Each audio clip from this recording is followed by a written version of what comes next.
ما شاء الله حبايبنا طبعا طلعنا مرحله اولى.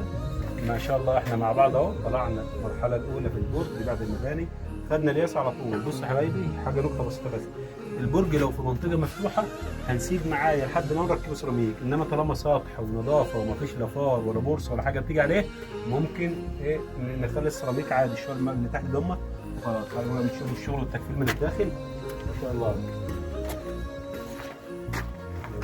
وقف يا احمد، وقف يا احمد، وقف يا احمد. احمد عايز يهرب. بالله عليك. الله ينور عليك يا عم ما تجاملش. والله ما بجامل، انا بقالي سنتين بتفرج على فيديوهاتك والشرح بتاعك. بالله ما تجامل. والله ما يا عم وحياة ربك شغلنا وحش. وحياة لا اله الا الله زي العسل. الله ينور كنت عليك مبسوط يا عم يعني؟ والله يعني الفرحه مش سايعاني النهارده. حبيبي يا احمد الحمد الله لله. يعزك. والله لا بنجام يا عم بالله والله عليك. ما في مجامله ولا بالله أي عليك حاجة. يا مين انا حاسبك بربنا.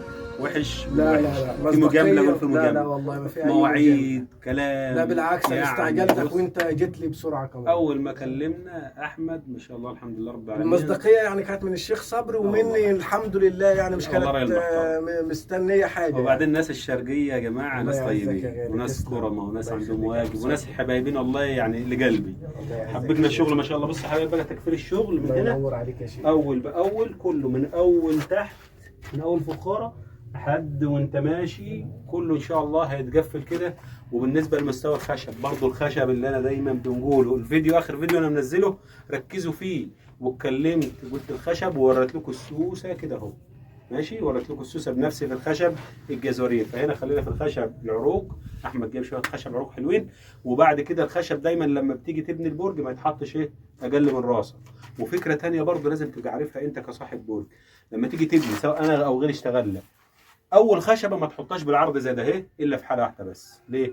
ممكن واحد بيعمل يحط الخشب واطي ماشي، اول ما يخش من الباب ممكن ما ياخدش باله طرشق، وبتحصل كتير انا شفتها كتير في براج، بيتخبط في دماغه وهو داخل. ما تاخدهاش بالعرض الا كان اعلى من مستوى راسي اهو تمام كده، اعلى من مستوى راسي. طيب واحد هيقول لي انت عليت الخشب جامد، طب انا هنطلع ازاي؟ الطلوع سهل خالص يا جماعه، ده زي سلم اهي، وبحط رجله في الفتحات ويطلع. صعب عليك اعمل حتتين سلم 3 درجات وحطهم على الفخاره واطلع لفوق. الله الموضوع ينور بسيط عليك يا عم الشيخ حبيبي. صبري. تسلم نكمل مع إيدك بعض الله وتسلم يبارك إيد فيك. الرجال. حبيبي يا الله احمد يعزك يا حبيبي عم الشيخ. حبيبي سلام الله.